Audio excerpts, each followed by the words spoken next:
সফলতা ভাগ্যৰ বলত আহে কথাটো আপুনি বিলিভ কৰে নেকি? একদম মিছা কথা। সফলতা কেতিয়াও ভাগ্যৰ জলত নাহে, সফলতা কাম কৰিলে আহে। ইয়েছ, ঠিকেই শুনিছে। সফল যদি আপুনি হ'ব বিচাৰিছে তেতিয়াহ'লে আপুনি ভাগ্যলৈ বহি থাকিলে নহ'ব, কাম কৰিব লাগিব।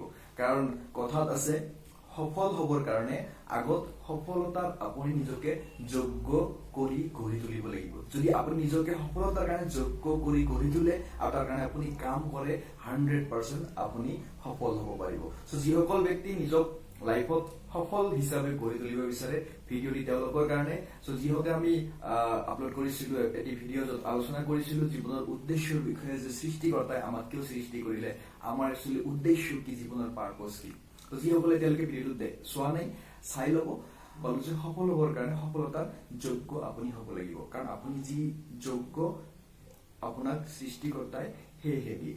গতিকে সফল হ'বৰ কাৰণে আপুনি যিটো প্ৰথম কাম কৰিব লাগিব সেইটো হ'ল ৰাতিপুৱা শুই উঠাৰ সময়টো 5 বজাত কৰিব লাগিব। Early morning wake up time 5 AM। পৃথিৱীৰ যিমানবোৰ মহান ব্যক্তি আছে, ছাকচেছফুল মানুহ আছে, সেই গোটেইবোৰ মানুহ ৰাতিপুৱা 5 বজাৰ আগতে বিচনা এৰি দিয়ে। 5 বজাৰ পিছলৈকে যদি আপুনি বিচনাত শুই থাকে তেতিয়াহ'লে আপুনি পৃথিৱীত এটা বোজা হৈ আছে। গতিকে পৃথিৱীৰ বোজা নহৈ পেলাই পৃথিৱীৰ কাৰণে আপুনি কিবা যদি বৰঙণি আগবঢ়াই থৈ যাব বিচাৰে, নিজৰ জীৱনত চেঞ্জিং আনিব বিচাৰে, তেতিয়াহ'লে ৰাতিপুৱা 5 বজাত উঠা কৰক। আপুনি যিটো 2 নম্বৰ কাম কৰিব লাগিব সেইটো হ'ল মেডিটেশ্যন কৰিব লাগিব। আপুনি ভগৱানৰ সান্নিধ্যত আহিবৰ কাৰণে মেডিটেশ্যন এটা খুব ভাল উপায়, যাৰ জৰিয়তে আপুনি মনত শান্তি লাভ কৰিব পাৰে। আৰু যদি মেণ্টেলি আপুনি ফিট থাকে আপুনি বাকী কামবোৰো খুব ধুনীয়াকৈ কৰিব পাৰিব। গতিকে মেডিটেশ্যন কৰক, ধ্যান কৰক। আৰু এই সময়খিনিত আপুনি ৰাতিপুৱা উঠিয়ে যদি এতিয়ালৈকে হোৱাটছআপ, ফেচবুক ইত্যাদি ব্যৱহাৰ কৰিছিল সেইবোৰ নকৰিব, এইবাৰ পিছত কৰিব। কাৰণ ৰাতিপুৱাৰ সময়খিনিত আমাৰ মগজুটো খুব পাৱাৰফুল হৈ থাকে। সেই সময়ত যদি আমি মগজুটোক বেলেগ কামত খটুৱাই দিওঁ তেতিয়াহ'লে আমাৰ দিনটো অথলে যাব। 3 নম্বৰ যিটো কাম কৰিব লাগিব সেইটো হ'ল নিজৰ লগত কথা পাতিব লাগিব। আপুনি মই প্ৰত্যেক দিনে বেলেগ বেলেগ মানুহৰ লগত কথা পাতো, কিন্তু নিজৰ লগত কথা নাপাতো। কিন্তু পৃথিৱীত আপুনি নিজে নিজৰ সকলোতকৈ বেছি আপোন, সেইটো হয়তো আজিলৈকে জনা নাছিল। গতিকে জানি থওক আপুনিহে আপোনাৰ নিজৰ আপোন। কাৰণ এই মৃত্যুলৈকে আপুনিহে আপোনাৰ এই বডিটোৰ সংগ দিয়ে। গতিকে আপুনি নিজৰ লগত কথা পাতক, আপোনাৰ সপোনখিনি ভিজুৱেলাইজ কৰক। আপুনি 1 বছৰ পিছত, 5 বছৰ পিছত কেনেকুৱা ব্যক্তি হ'বলৈ গৈছে, কেনেকুৱা হ'ব বিচাৰে তাৰ বিষয়ে আপুনি ভিজুৱেলাইজ কৰক। মনৰ পৰ্দাত চাওক যে 1 বছৰ পিছত আপুনি নিজকে কোনটো স্থানত চাই, আপুনি সমাজৰ কাৰণে কি কৰিব বিচাৰে, নিজৰ কাৰণে কি কৰিব বিচাৰে, নিজৰ পৰিয়ালৰ কাৰণে কি কৰিব বিচাৰে।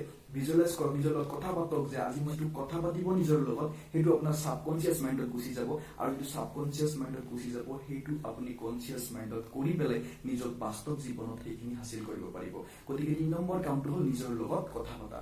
তাৰপিছত আপুনি 4 নম্বৰত ভাল কিতাপ পঢ়া অভ্যাস কৰি তোলক। কিতাপ পঢ়া এটা খুব ধুনীয়া হেবিট, কিন্তু আজিকালি প্ৰায়বোৰ মানুহে কিতাপ পঢ়িবলৈ পাহৰি গৈছে। গতিকে কিতাপক নিজৰ বন্ধু বনাই লওক, কাৰণ আটাইতকৈ ভাল বন্ধু হ'ল আপোনাৰ কিতাপ।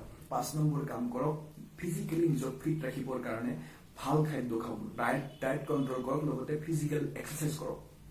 ইয়াতে ডায়েট কণ্ট্ৰল মানে মই খোৱা লোৱা বন্ধ কৰিব দিয়া নাই, ভাল খাদ্য খাওক, যিবোৰ খাদ্য আমাৰ দেহৰ কাৰণে উপযোগী খাদ্য। ভাল খাদ্য খাওক। বডিটোক বহুতে ডাষ্টবিনৰ নিচিনাকে যি পায় তাকে ভিতৰত সোমাই দিয়ে, আৰু যাৰ কাৰণে আমি হস্পিটেলতে পৰি থাকিব লাগে। গতিকে তেনেকুৱা দিন যদি চাবলৈ মন নাই, আপুনি নিজক ভালকে ফিট কৰি ৰাখিবৰ কাৰণে ভাল খাদ্য খাওক, খোৱাৰ লগত সংযম মানক।